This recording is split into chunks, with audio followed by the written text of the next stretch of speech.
আল্লাহ রাসূল সাল্লাল্লাহু আলাইহি ওয়াসাল্লাম যখন 40 বছর বয়সে উপনীত হলেন, তখনই তো হেরা গুহায় নাজিল হলো, ইকরা বিসমি রাব্বিকাল্লাযী খালাক, read in the name of your lord who has created. এই যে 5টা আয়াত নাজিল হলো, উনি নিয়ে আসলেন, কাঁপতে লাগলেন। খাদিজা রাদিয়াল্লাহু তাআলা আনহার কাছে বললেন যে, মনে হয় আমি মারা যাব, আমাকে কম্বল চাপা দাও, আমার ভয় লাগছে, আমি কাঁপছি। তখন খাদিজা রাদিয়াল্লাহু তাআলা আনহা ওনাকে আশ্বস্ত করলেন, ওয়াল্লাহি লা ইউখজিকাল্লাহু আবাদা, আপনি ভয় পাবেন না, আল্লাহ আপনাকে অপদস্থ করবেন না। ইন্নাকা লা তাসিলুর রাহিমা ওয়া তাসদুকুল হাদিসা, নিশ্চয়ই আপনি আত্মীয়তার সম্পর্ককে বজায় রাখেন, আপনি সব সময় সত্য কথা বলেন। ওয়া তাহমিলুল কাল্লা, আপনি মানুষের বোঝা বয়ে দেন।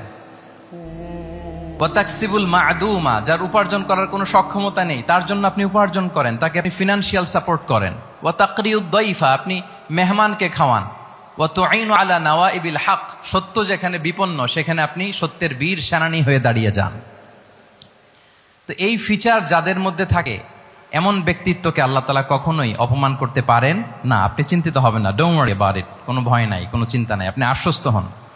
তাহলে দেখেন, এই যে 6টা গুণের কথা খাদিজা রাদিয়াল্লাহু তাআলা আনহা বললেন, এগুলো কিন্তু রাসূল সাল্লাল্লাহু আলাইহি ওয়াসাল্লাম নবী হওয়ার আগের গুণ।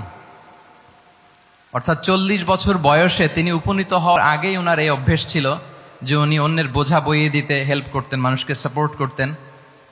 যার উপার্জন করার সুযোগ নাই, ক্ষমতা নাই, তাকে তিনি উপার্জন করে দিতেন, মানে তাকে ফিনান্সিয়ালি সাপোর্ট করতেন, মেহমান খাওয়াতেন।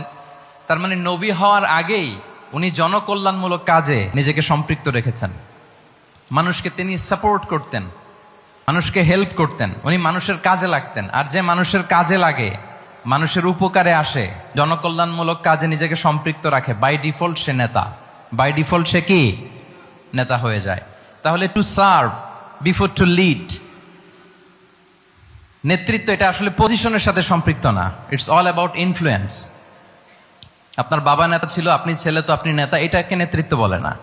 আপনি যদি মানুষকে প্রভাবিত করবার ক্ষমতা হাসিল করেন, মানুষের কাজে আসেন, আপনাকে যদি সমাজে কাজে লাগে, আপনি মানুষকে সাপোর্ট করেন, তখন আপনি নেতা হয়ে ওঠেন।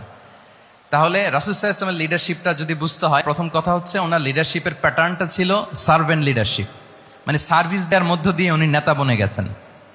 নবী হওয়ার আগেই ওনার মধ্যে এই ট্রেড ছিল, উনি মানুষকে সার্ভিস দিতেন। আরবিতেও একটা কথা আছে, সাইয়্যিদুল কওমি খাদিমুহুম, মানে যিনি সমাজের নেতা তিনি হবে সমাজের সবচেয়ে বড় খাদেম। যিনি নেতা হবেন তিনি সমাজের সবচেয়ে বড় কি হবেন? খাদেম হবেন। তাহলে রাসূলুল্লাহ সাল্লাল্লাহু আলাইহি ওয়া আলিহি ওয়াসাল্লামের লিডারশিপটা ছিল সার্ভেন্ট লিডারশিপ।